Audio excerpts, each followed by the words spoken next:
Hey guys, welcome back to Walking with Jesus Daily, day 95. We are in the meat. It is, pardon me, time to do a little deep dive into our, into our beliefs, into our faith. A little deep dive into who Jesus is. And that's why we're doing this walk. We are trying to find out what it's like to walk along with Jesus, right next to him, by his side, as if he were walking the earth and we were a part of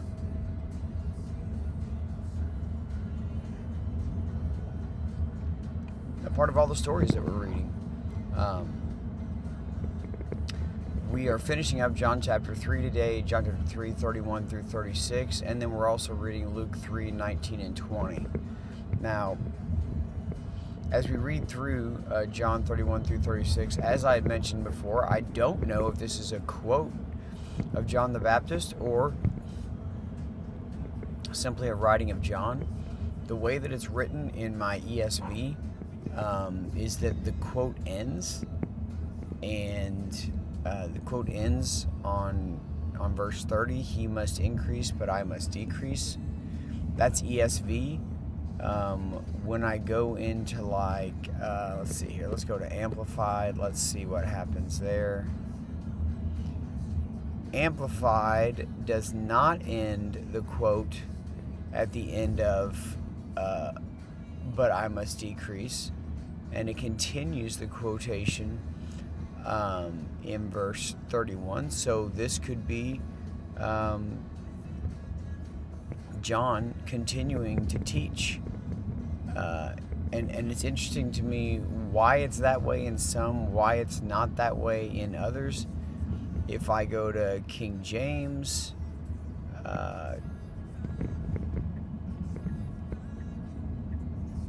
let's see.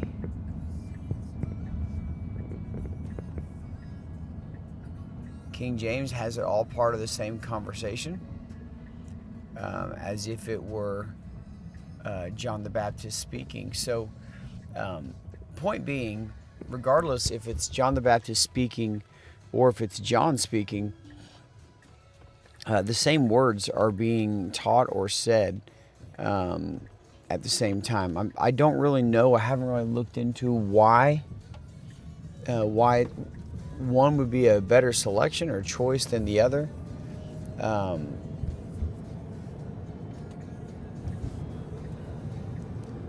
I don't know that one would be, to be honest with you.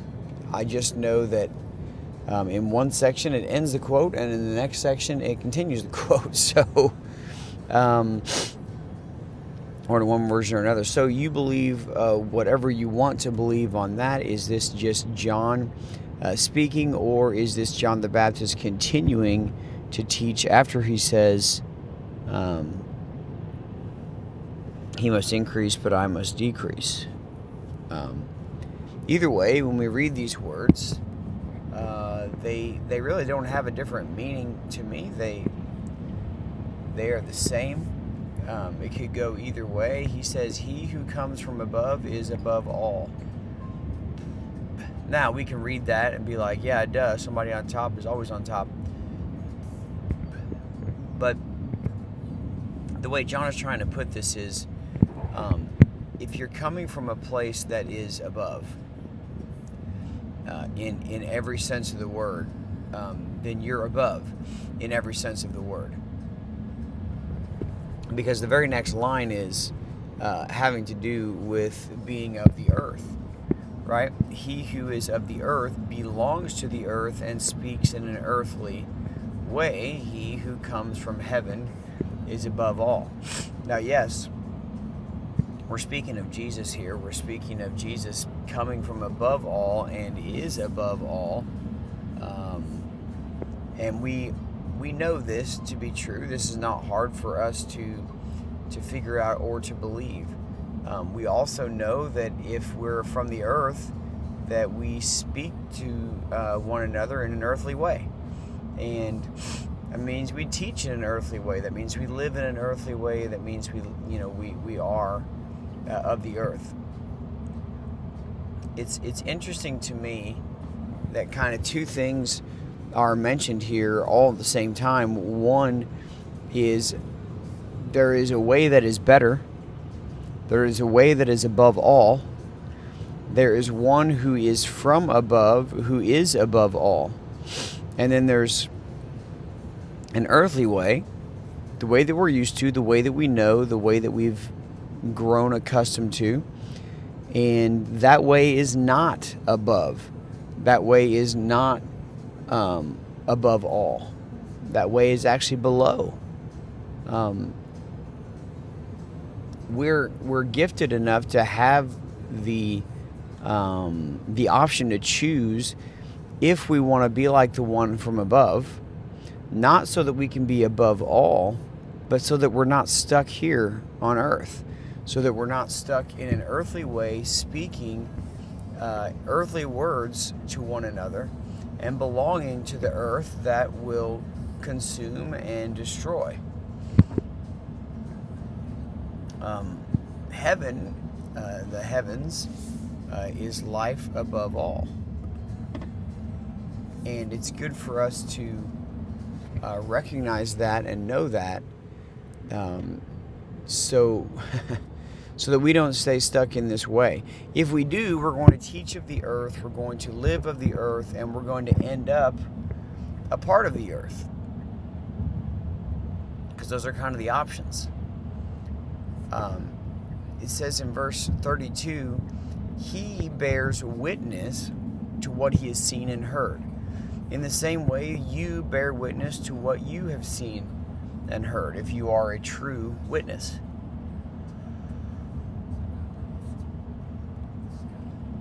So you cannot say that you witness something that you don't actually witness. You can say it, but you don't know what you're talking about. And I know in today's date and time, it's not necessary for you to bear witness and to actually know what you're talking about. People bear witness about themselves now. They bear witness about the things that they want to believe. They bear witness about deception. And that's also true. They are witnessing to their deception. What they are saying only gathers up to deception and does not gather up to truth. So their witness is true in that it is false, if that makes sense. But Jesus, see, he bears witness to what he has seen, has heard, and it says, yet no one receives his testimony. Right? No one receives his testimony.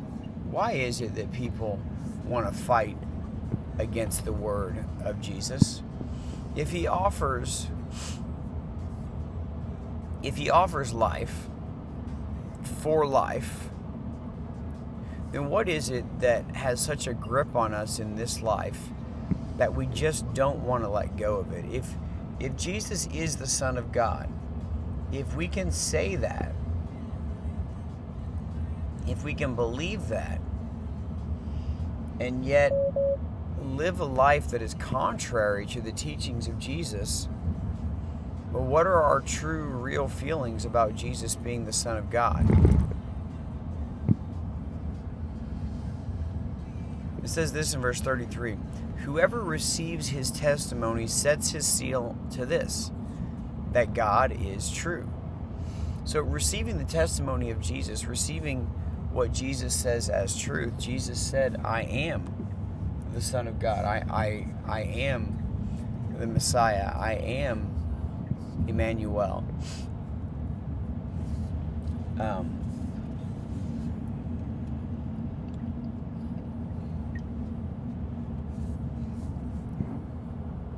If Jesus teaches these things and he bears witness to what the Father says, why is it then that we struggle so much with just being his, with just being in that place?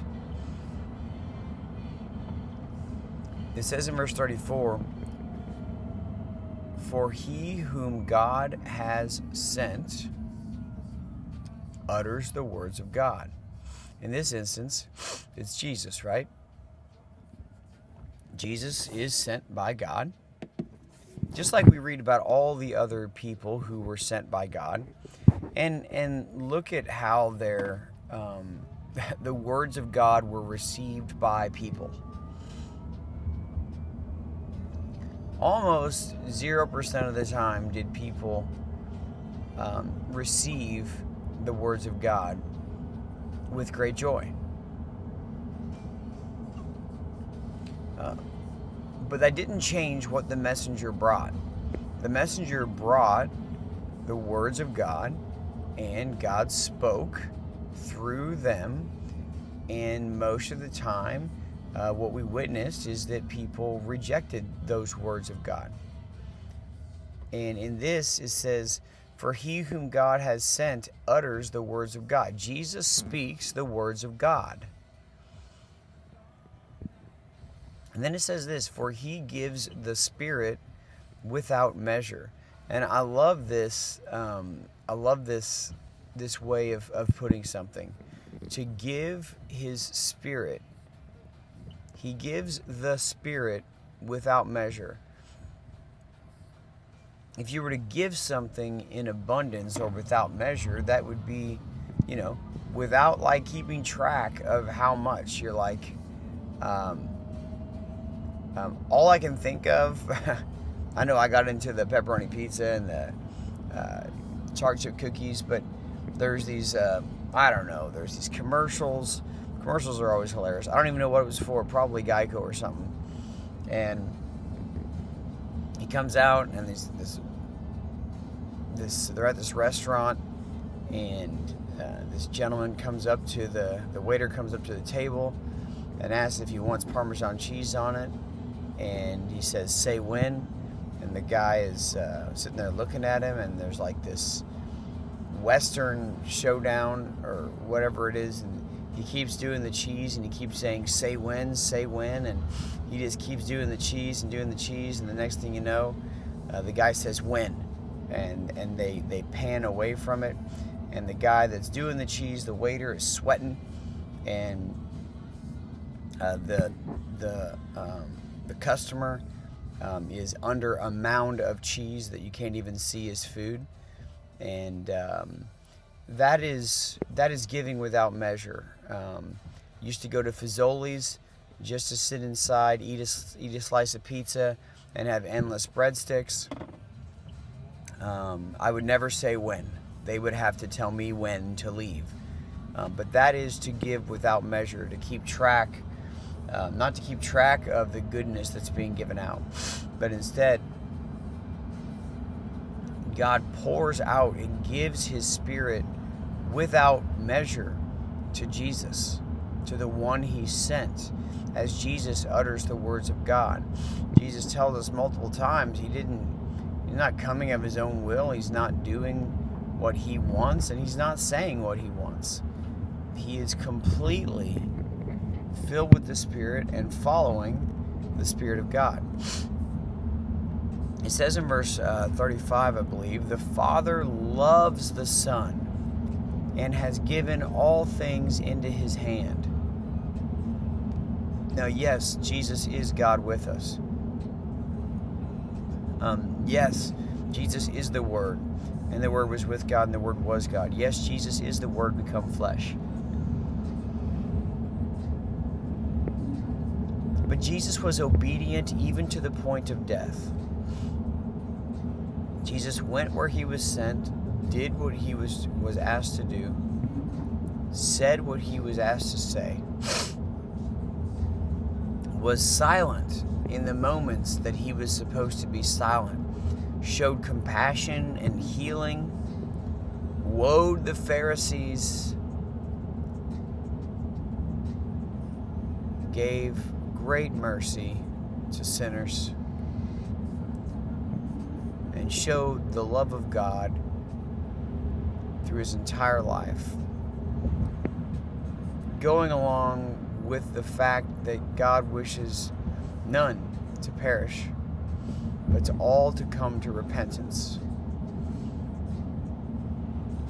In verse 36, it says, "Whoever believes in the Son has eternal life."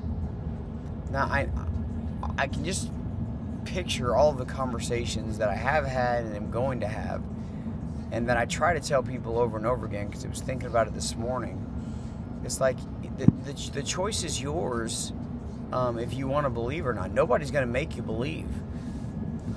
Just at least know this. If you are going to believe, that these are the facts. So you can't believe and make up your own facts. You have to believe and follow those truths. And if you don't want to follow those truths, then you really don't believe. However, I just started thinking, why do I care if people believe or not? Like, truly.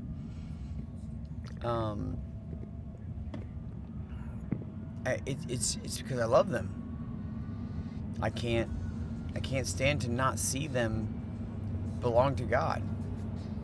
Because of what has happened in my life, and the truth that God's made known to me, I can't keep that to myself. It says this, though, right after that: whoever does not obey the Son shall not see life. If you don't obey the words of Jesus, the life of Jesus, the teaching of Jesus, life is not something that is in your future. What is in your future? Well, tell them what they've won, Bob. The wrath of God remains on him. Now, why the wrath of God? Because God went through everything for us, even to the point of sending his Son and allowing his Son to ultimately be crushed. Why? All for the incredible love that he has for us.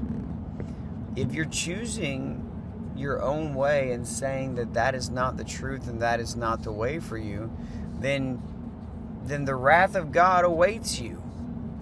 You have chosen judgment. You have chosen the opposite of life, the opposite of love, the opposite of joy and peace. You're saying that I would rather have these things than give up my life and believe on this name, Jesus. Now, that is an interesting way of wrapping up John chapter 3, because it's kind of the end of the teachings of John the Baptist. We do go into Luke at this same time, and Luke gives us a little bit of insight in Luke 3:19 through 20. I do actually want to hit this in Amplified. Luke 3, I'll try to be quick here real quick, guys. Luke 3:19 and 20, just to see if there's anything different in here. It says, but when Herod Antipas, the tetrarch, and I believe this is the tetrarch of Galilee, was repeatedly reprimanded and convicted by John's disapproval for having Herodias, his own brother's wife, as his own wife, and for all the wicked things that Herod had done, he also added this to them all: he locked up John in prison. Now, we're going to get more insight into this in a little bit. But John the Baptist, this was not like John just busts in the king's court and just tells him what's up. John the Baptist spoke with anyone he was called in. He would give the teachings that he was given, and let me read these verses real quick. Matthew 14:3 and Mark 6:17. I'm never going to remember that. Matthew 14:3, just to see what it says real quick. For Herod had John arrested and bound him and put him in prison at the fortress of Machaerus, east of the Jordan, to keep him away because of Herodias, the wife of his brother Philip. For John had said to him, it is not lawful, morally right, for you to have her living with you as your wife. Okay, and then let's see, Mark 6:17 goes along with this. For Herod himself had sent guards and had John arrested and shackled in prison because of Herodias, the wife of his half-brother Philip, because Herod, had married her. For John had been saying to Herod, "It is not lawful under Mosaic law for you to have your brother's wife." And Herodias held a grudge against John. Now this is Leviticus 18:16 and 20:21. Sorry guys.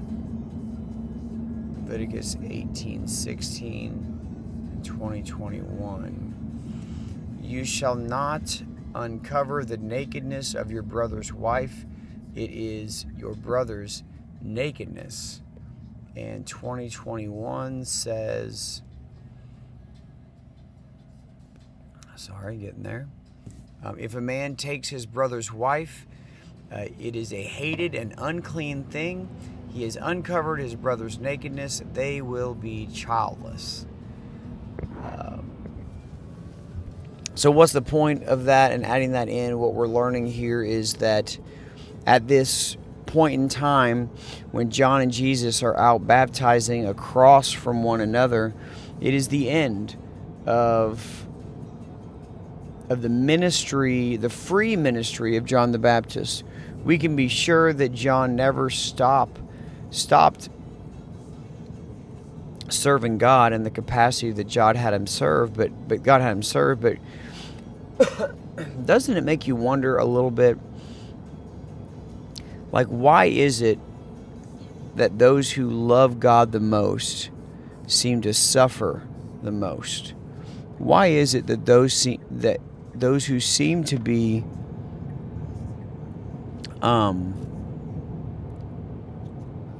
those that seem to be the most willing to give up their entire lives for the sake of the gospel, for those that are seemingly the ones that do give up their whole lives, for those that God has chosen specifically and purposefully for his incredible works. It doesn't matter who you pick. It seems like every one of them end up in one way or another in a terrible way according to our earthly standards.